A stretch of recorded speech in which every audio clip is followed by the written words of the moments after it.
नमस्कार, आपका स्वागत है। दोस्तों, हम अक्सर जिन बातों को बार बार करते हैं उन्हें हम अपनी आदत कहते हैं। आदतें भी दो प्रकार की होती है, अच्छी और बुरी। हमारी आदतों का हमारे स्वास्थ्य, व्यक्तित्व, आचरण, व्यवहार, रहन सहन, खान पान इत्यादि पर तो गहरा प्रभाव पड़ता ही है। साथ ही हमारा भाग्य भी इससे प्रभावित होता है। हमारी आदतें यदि अच्छी हो तो निश्चित रूप से हमारी उन्नति होगी और हमारे जीवन पर भी इनका सकारात्मक प्रभाव पड़ेगा।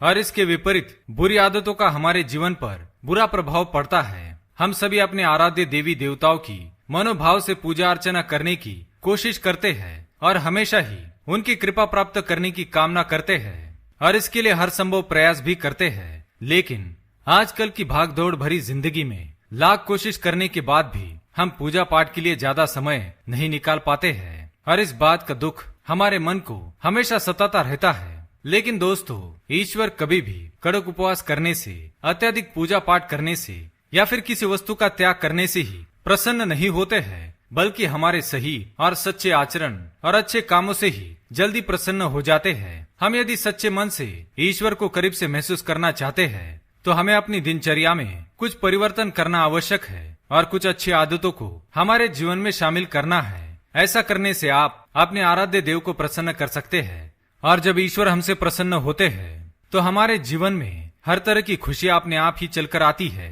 हमारे आर्थिक स्थिति में सुधार होता है और पारिवारिक जीवन से जुड़ी हर परेशानियां दूर हो जाती है। दोस्तों, आज हम आपको भगवान श्री कृष्ण द्वारा बताई गई 4 ऐसी आदतों के बारे में बताने जा रहे हैं। चाहे आप पूजा पाठ करें या ना करें, लेकिन ये 4 आदतें अपने जीवन में अवश्य उतार ले और उन्नति के मार्ग पर प्रस्थान करे। तो आइए जान लेते हैं कौन सी है वो 4 आदतें। पर उससे पहले अगर आपने चैनल को सब्सक्राइब नहीं किया है तो इसे सब्सक्राइब कर लीजिए। साथ ही वीडियो को लाइक करना ना भूले। पहली बात, दोस्तों, ईश्वर से बढ़कर भला कौन हो सकता है, इसलिए हमें सुबह उठकर सबसे पहले अपने आराध्य देव का स्मरण करना चाहिए। हमारे परिवार की सुख शांति और समृद्धि के लिए हम पर हमारे कुल देवता की कृपा होना बहुत आवश्यक है। भले ही आपको रोज पूजा पाठ करने के लिए समय ना मिलता हो, लेकिन अपने कुल देवता का नाम स्मरण प्रतिदिन करना चाहिए। रोज न सही, लेकिन हफ्ते के किसी एक दिन, विशेषकर कुल देवता से संबंधित वार पर अपने कुल देवता का मंत्रोच्चार करके छोटी सी पूजा करें। परिवार के प्रत्येक सदस्य को नित्य नियम से सुबह शाम अपने कुल देवता को नमस्कार करना चाहिए तथा घर के मंदिर में और यदि घर में तुलसी का पौधा हो तो उसके पास एक दिया अवश्य लगाना चाहिए। इस एक आदत से आपके परिवार पर आपके कुल देवता का आशीर्वाद बना रहता है। दूसरी बात, हमारे शास्त्रों में यह मान्यता है कि सुबह बिना नहाए रसोई घर में प्रवेश करना अनुचित होता है। हालांकि अभी के समय में और एकल परिवार में ऐसा संभव नहीं हो सकता है, इसलिए कम से कम नित्य कर्म से निवृत्त होकर स्वच्छ हाथ मुंह धोकर ही रसोई घर में जाए और चूल्हे पर कुछ बनाने से पहले उसे प्रणाम अवश्य करे। ऐसा इसलिए करना चाहिए क्योंकि इससे अग्निदेव के साथ ही माता अन्नपूर्णा का आशीर्वाद प्राप्त होता है। साथ ही ये भी ध्यान में रहे कि अन्न का कभी अपमान ना करे। तीसरी बात, दोस्तों, कुछ ऐसी बातें हैं जिन्हें हम यदि हमारे स्वभाव का हिस्सा बना ले तो हम ईश्वर को तो प्रसन्न कर सकते हैं और साथ ही हमारे मन में एक आनंद और संतुष्टि की भावना आती है और जीवन में सकारात्मकता बढ़ती है।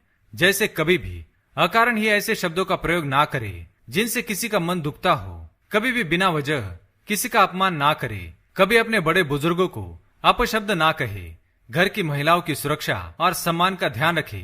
घर आए किसी लाचार या जरूरतमंद की यथासंभव सहायता करे। किसी भी पशु पर अत्याचार ना करे। द्वार पर आए भूखे पशु को रोटी अवश्य खिलाए। अगर आप अपने अंदर ऐसी आदत डालेंगे तो भगवान की कृपा आप पर सदा बनी रहेगी। चौथी बात, दोस्तों, मनुष्य को चलते समय निरंतर इस बात का ध्यान रखना चाहिए कि उसके पैर के नीचे किसी भी छोटे जीव जंतु की मृत्यु ना हो। जब भी आप घर से बाहर निकले तो मुख से ईश्वर का नाम लेकर निकले और चलते समय हर कदम को डालते वक्त जमीन पर अवश्य देखे कि कोई छोटा सा जीव या कीटक आपके पैरों के तले आकर ना मरे।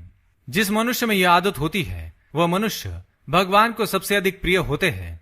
ऐसे मनुष्य को आकाश से देवता भी हाथ जोड़कर प्रणाम करते हैं। ऐसा मनुष्य जीवन में सदैव उन्नति करता है और गरीबी और नकारात्मकता ऐसे मनुष्य को छू भी नहीं सकती।